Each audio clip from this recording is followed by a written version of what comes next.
Hey guys, and welcome to a new segment here on RetroNew. We're going to title this one RetroJeff Answers. It's where I answer your questions that you submitted either through Twitter, the comments here on YouTube, or on the Anchor FM podcast. If you don't know about that, go ahead, go to anchor.fm, search RetroNew, and you'll find our podcast. The last episode was a look back of E3 2005 through 2007, I believe. Anyway, go ahead, give it a try, leave your comments, and I'll answer your questions on the podcast and even do a video. So, this question is a two-parter. I imagine a lot of them come in will be. First part is, as a collector, with the prices ever increasing and plus the recent news of WADA, I guess you call it price fixing or market manipulation.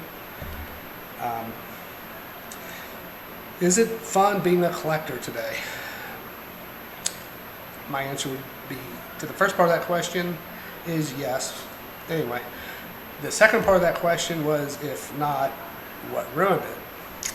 I don't think it ruined it, but I do have an opinion on as to what could ruin it for some people. And I'll answer that one after we get past the first part there. So again, yes, I believe it is very fun to still be a collector today. Went out the other day, it's yesterday now,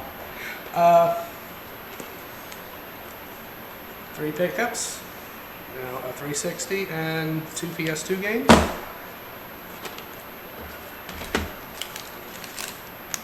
$9. Come on, $3 here soon. If you're in it for the value, we'll discuss that later. But that is a very good weekend for $9, and that's what collecting video games is really about. It's about getting the things we might have missed out on as we were kids, about finding that hidden game that no one knew about that was ultimately fun, and getting those games again that we had fun with, that we're familiar with, that was on systems that we had. Again, the whole key of that whole thing is the word fun. It wasn't about value. When you had a game that you loved or hated, you didn't think, wow, I can probably get $150 out of this. There's probably someone right there, right next to you, willing to tell you that game was garbage.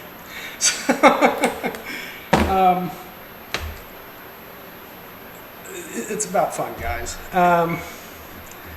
There's a guy here on YouTube I have watched frequently. He goes by the name Metal Jesus Rocks. Every year he comes out with 3 tips for collecting in current year. I'm going to give you 3 of my tips. I'm a little different than Metal Jesus now, obviously, you can tell. But as a collector, I do have some difference of opinion, and a lot of things I do agree with him. I will tell you that my number one is just to be patient. A lot of these games are overpriced. It's caught up in popularity now.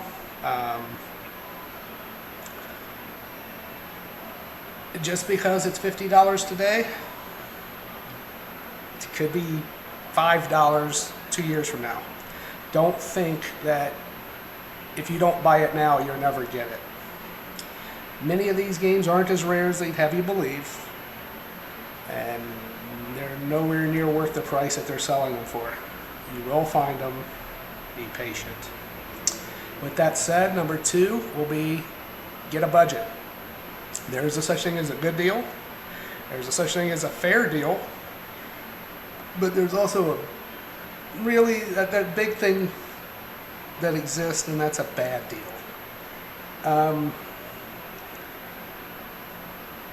And a budget will help you avoid that. There are some games out there, I know, if you go to certain retro gaming stores or through eBay, that are selling for a ridiculous amount, 10,000, 20,000, more than that, but no, absolutely not. And a lot of those games that you're finding on eBay or some of these online auctions that are going for a ridiculous amount aren't rare games. In fact, a lot of them are very common games. Tomb Raider for the PS1, Super Mario 64, Legend of Zelda, for the NES. Come on. There was about as many of those copies of the games made as there were the consoles that they were sold on. And last I checked, there was a whole lot of PlayStations made out there. There was a whole lot of N64s and a whole lot of NESs. So they're not rare. They're actually very common. Don't get caught up too much in condition. If you're a classic person like me, it's probably more the memories that game gives you, the experience that you want to know playing the game. It's not about the plastic around it. Unlike some classic purists out here, I'm not totally against emulation. I'm about the fun. If you can play The Legend of Zelda through emulating it on an Xbox Series S, if you have just as much fun playing it that way as actually going out trying to find the actual cart, the actual NES, the CRT to play it on because it's got to be authentic, I'm not going to judge you, man. It's the same game. If you love it, go for it. That being said, if you do have the physical copies of them, good for you. I'm right there with you. Just don't be one of these people who's going to go out and try to screw people over. A lot of times when we look at old things, most people think, hey, it's old. They don't make it anymore. It's got to be worth a lot of money. Watch Antiques Roadshow sometimes. Just because there's something that's old, that's not where the value is. It's the story and history behind it is what makes it valuable. Here's a cedar chest of drawers that was owned by George Washington. Well, that's not valuable because it's a cedar chest of drawers from the 1700s. It's valuable because it has history connecting to George Washington. That's where the value is. It's not the physical item itself. Same way with games. A lot of these games have no story to it.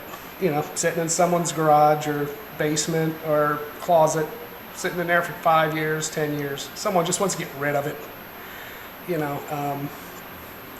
Certain collectors starting to give up their collections, getting out of hand with the prices, and truth be told, they can make money by doing it. But yeah, unless you have a copy of Super Mario Brothers 3 that was personally owned by Shigeru Miyamoto and he was selling it himself, signed copies, that might be worth something. Average Super Mario Brothers 3 you find in a case at a classic game store or at a table at a flea market, it's $5, $10. Come on, guys. But yeah, set a budget, be strategic, be patient, and a part of having a budget is being strategic. There are plenty of times where I've wanted an item, I was going to overpay for it, $100, for something I think was probably worth about 70, but whatever. I really wanted it that bad. And got there and it was gone. Someone bought it before me. and the person didn't hold it. So I could have let that spoil my entire day, or I went around and enjoyed where I was at, ended up getting some great pickups that otherwise I wouldn't have got because I was so focused on this one thing. And I ended up having a great 2 weekends for half as much as I was going to spend on that $100 item. So, that's part of the fun with that as well, is finding things that you don't expect. And sometimes being so focused on one thing takes away from that.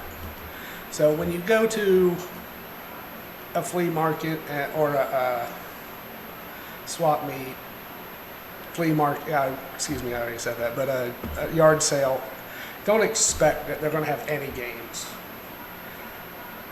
And even if you know that they do have something that you like, know that the possibility exists that it's not going to be there when you get there. Or, again, it may be something overpriced that isn't worth what they're asking for. So, again, don't be scared to walk away if you think it's a bad deal, no matter how much you want the item. And lastly, number 3 would be keep your nostalgia yours. So many people come out here and want to collect for something because it's popular. I mentioned a YouTuber earlier. This is no way to do with him, but kind of everybody, all of us, they see something on YouTube and they go, oh, wow, that's really cool. But they don't know what to collect for. The NES looked funny, or it looked like it had a lot of good games, or a lot of people talk about the NES all the time, so I want to collect for the NES. Genesis, Sega, Look, we all grew up in a time and a place to where things were around us. I personally grew up in arcades. But when it came to home systems, my very first home system when I was a kid was a Mattel Intellivision. My best friend at the time had a Magnavox Odyssey 300. I remember that one. My uncle had a ColecoVision and Telestar. Everybody else at school had an Atari. I was the only kid I knew that had an Intellivision. My best friend was the only one I knew that ever had a Magnavox Odyssey. So I missed out on a lot of Atari games. So as I got a little older, I got an Atari 2600 and amassed a collection of it. Obviously, as I was getting older as well, the NES would come along. I'd fall in love with the NES, so I'd collect with the NES. The point is, when I say keep the nostalgia yours, is don't ask what system that you should start with, or don't ask what's good to collect today. Think of your moments in video games. What was your most enjoyable system? What was the games that you enjoyed the most, or that you had fun with family, friends, or just that game experience that, wow, I spent hours and hours playing that game and never forgot it. I know a lot of people feel that way about Final Fantasy VII. Some people felt that way about Earthbound. Stick with what you know. Go with what you love. It doesn't matter the popularity. It doesn't matter the price. I've learned a long time ago, when you're collecting for something that you're familiar with or that you have an attachment to, collecting is a lot more fun. Plus, you get a better idea of what things are worth. Wow, I remember that when it came out for $50. I also remember it when it was in the discount bin for $8.99. Where do you get off charging $300 for? They were everywhere. So you tend not to fall for a lot of the lines and prices that people put on things. It's a lot more, again, you probably know some games on that system that other people don't. I don't know, some of my favorite games weren't always the most popular or commercial success games. So you'll have more fun with that. Then you get to branch out of, oh man, I remember that system. I never got it or never had it, or I remember that game, but I got a couple other games and passed that one up. Again, that's the enjoyment of it. Discovering new things with a familiar friend. And that friend for you could be the PlayStation 2, could be the Nintendo 64, could be the Xbox 360. Whatever it is that inspired you to want to be a gamer, that's where you should start. All right, so the second part of this is what would ruin it. Again, I don't think it's ruined, but it's definitely possibly coming to that. For me, the first off is the pandemic. Most people aren't doing yard sales anymore, garage sales. There ain't a whole lot of people coming to swap meets. So there's definitely a hit there. I know a lot of people like to blame YouTubers for making this stuff popular and bringing in generations of gamers that really have no memory or care of this. I'm not going to go that far, but there are YouTubers out there that glorify this as being like some sort of savvy business, and you can retire on that's just stupid. But we're not going to be too negative here. But what can ruin it is if this stuff isn't in check, and to me that's our fault as collectors, as people actively out there buying a lot of this stuff. We got to be more diligent into calling things out and say, you're overcharging on that. You're ripping him off. I have a love-hate relationship with game stores. I want to say, especially classic or retro gaming stores, I love the accessibility that they give you. And a lot of time it saves to hunt a lot of this stuff down. But at the same time, look, they're not making this stuff anymore, guys. And they're a business. They need to make money. They need to eat. They need to pay the lights, insurance, rent. And how are they going to do that with products that they don't make anymore? Where are they even getting them? They're going out and getting them from where we used to get them. The swap meets, the yard sales, the Craigslist, the eBay, the Facebook Marketplace. And that's why certain things are hard to find, even though they're not rare. Because obviously a store needs games to sell you. So it's buying up as much copies as they can to sell them off as a profit. This drives prices up. Now a lot of people like to look at WATA and their scheme there, and it is with heritage auctions, but this happened with comic books, happened with records. I remember that. I remember it happening with just a lot of different things where, here's Casablanca in VHS, and then, Casablanca came out before VHS. Come on, guys. But people would try to sell those for $60, $70, because it's sealed. I find VHS stuff at thrift stores all the time, sealed. Big deal. It's not worth anything.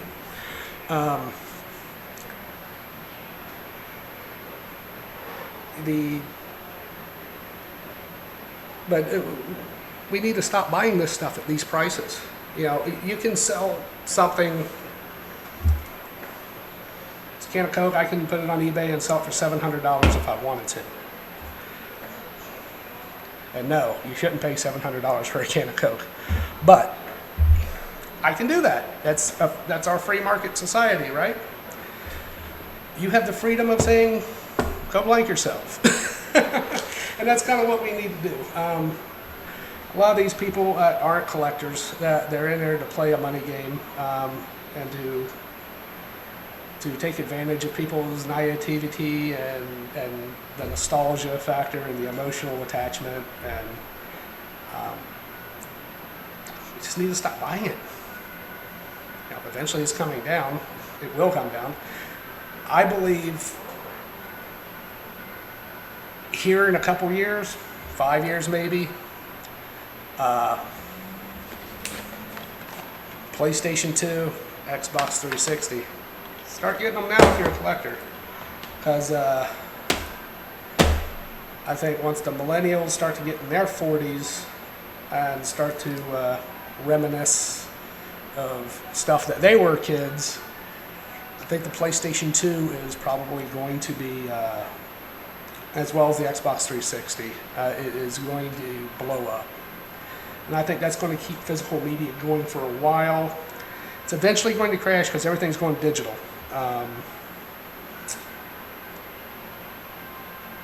And to me, that's another thing that eventually I kind of hope happens. Is if you're a game preservationist, it's not about the plastic that surrounds or the cartridge, right? It's about the ROM. It's about the game itself, which is why I'm not against emulation.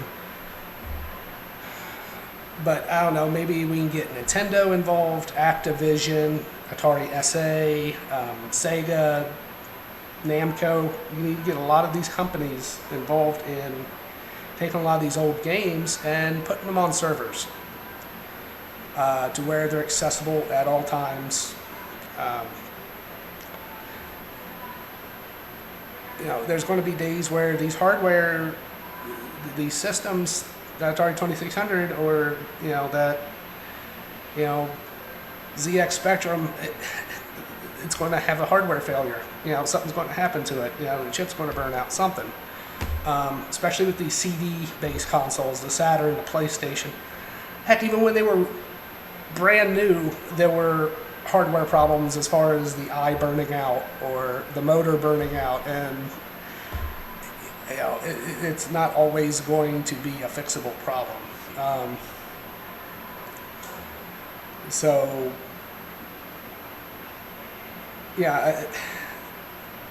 Emulation, well, not so much emulation, but I guess it would be. But digital is the only way to save and really preserve these old games. What's more important, having and disc rot is a thing, guys. Having this in your hand or being able to play the game that you bought this for.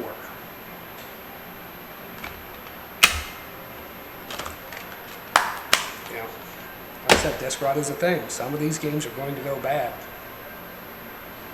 And again, I look at it like a sealed game,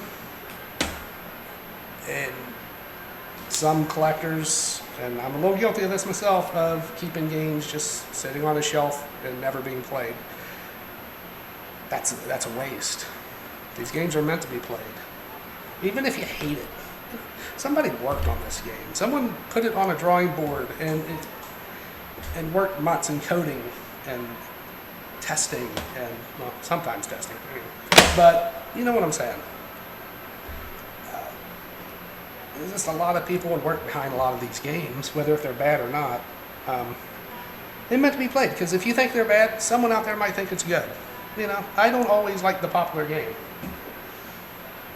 My question to you, down in the comments, put in a game that was massively popular that you didn't like. Conversely, put in a game that wasn't popular at all that you loved. I'm sure as gamers we've all had that. Still do. Alright, so I think the oncoming with the digital, everything going digital, I think between that and we're just going to end up running out of physical stuff to collect. Thank God, because to me, the biggest weakness of collecting a lot of this physical media is the room it takes. Good Lord. Good room and storage and care. Sometimes that costs more than the damn games. Anyway.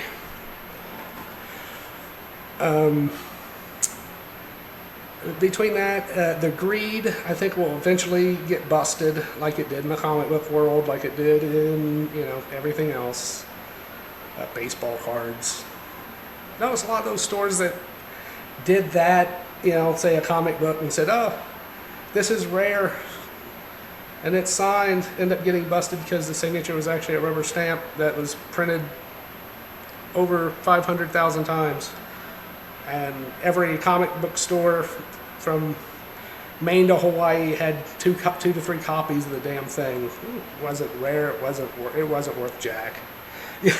But they got away with that for a long time, making people believe this $2 comic was worth $80. Yeah, and I think that's exactly what's happening in the classic video game world here. But that, and yeah, guys, I don't know, what do you think? Do you see this as sustainable? Do you see the digital revolution, or preservation, I like to call it, the digital preservation coming? I think Nintendo's trying with the Switch, but not a lot of their classic games digitally, obviously. With Atari and the television, I know they're marketing it as far as like new updates, but I would love to see, I know Atari has some, but I would love to see a lot of the old classics, even those made by third parties that don't exist anymore, like iMagic, Broderbond. See a lot of those, a lot of those games. Whoever owns the rights to them, join forces and just to preserve this stuff and provide access. And I think that would be fair. You get a Game Pass type thing, or Nintendo Online, or something of that nature, to where you pay that, or you can pay like the Castlevania Advanced Collection that just came out. Pay $20, get 5-6 games. That's a whole lot better than paying $80 per little cartridge to play this stuff, isn't it? Come on. Anyway, it was RetroJeff, and I will see you next time. Please, if you into Let's Plays, go see Blue Jake over on Twitch. And I will see you next time.